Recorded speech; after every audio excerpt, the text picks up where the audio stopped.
एक समय की बात है। परमेश्वर कबीर साहब जी महाराष्ट्र के पंढरपुर के पास एक आश्रम बनाकर सत्संग किया करते थे।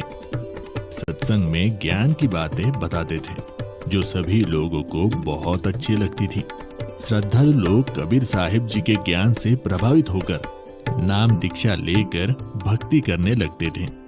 धीरे धीरे उनको भक्ति करने से बहुत से चमत्कार भी होते थे। कबीर साहब जी के सत्संग समागम में लोग बड़ी उमंग से आते थे।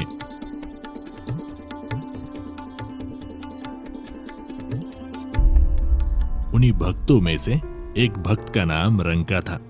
रंका भगत जी एक सच्चे सेवक थे। उनकी पत्नी बंका तथा बेटी अवंका भी भक्ति किया करती थी। उनका परिवार बहुत निर्धन था। दोनों पति पत्नी जंगल से सूखी लकड़ियां तोड़कर लाते थे और उनको शहर में बेचकर अपना घर चलाते थे। उस काम में वो बहुत ही मेहनत किया करते थे। कबीर साहिब जी के साथ में नामदेव नाम के एक भक्त रहते थे तथा वे भी कबीर जी के शिष्य बन गए थे। एक दिन उन्होंने अपने गुरुदेव कबीर जी से प्रार्थना की और बोले, हे गुरुदेव, आपके भगत रंका बहुत निर्धन है। ये जंगल से लकड़ियां तोड़ कर लाते हैं और उसको शहर में ले जाकर बेचते हैं। वहां से धन इनको प्राप्त होता है और उससे ये अपना गुजारा बड़ी मुश्किल से कर पाते हैं। इनका शरीर भी बहुत कमजोर हो गया है। पूरा दिन मेहनत करने में लगे रहते हैं, इसलिए भक्ति करने का समय भी बहुत ही कम मिलता है। इनको कुछ धन प्रदान कीजिए ताकि इनका निर्वाह ठीक से हो सके। कबीर साहिब जी ने कहा, भक्त नामदेव, मैंने इनको धन देने की बहुत बार कोशिश की, परंतु ये लेते ही नहीं। हे गुरुदेव, आप फिर से धन दीजिए, ये अब की बार अवश्य लेंगे। बड़े दुखी है दोनों। ठीक है बेटा, समय आने दो। एक दिन रंका और बंका रोजाना की तरह जंगल से लकड़ियां सिर पर लेकर आ रहे थे। जिस रास्ते से वे दोनों आ रहे थे तो कबीर जी अपने शिष्य नामदेव जी को साथ लेकर उसी रास्ते पर आ गए।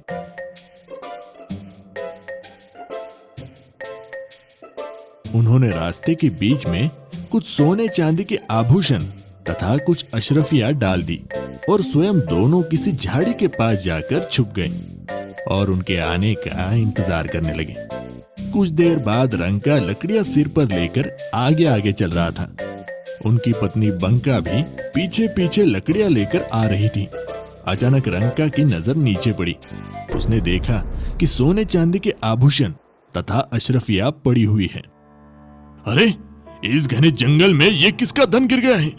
यहाँ तो कोई भी आसपास दिखाई नहीं दे रहा है। ये धन जिसका भी होगा, ऐसे हम प्रयोग भी नहीं कर सकते। लेकिन मेरी पत्नी मेरे पीछे पीछे आ रही है।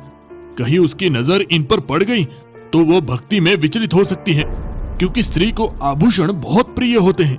कहीं उसके मन में लालच आ गया तो सारा काम बिगड़ जाएगा। ये विचार करके सारे धन को छुपाने के लिए उस पर पैरों से मिट्टी डालने लग गया। बंका की नजर अपने पति की गतिविधियों पर पड़ी तो उसे बात समझते देर न लगी और दूर से ही कहने लगी, चलो चलो भगत जी, मिट्टी पे मिट्टी क्यों डाल रहे हो? हाँ हाँ, चलो घर चलते हैं, आज तो बहुत देर हो गई।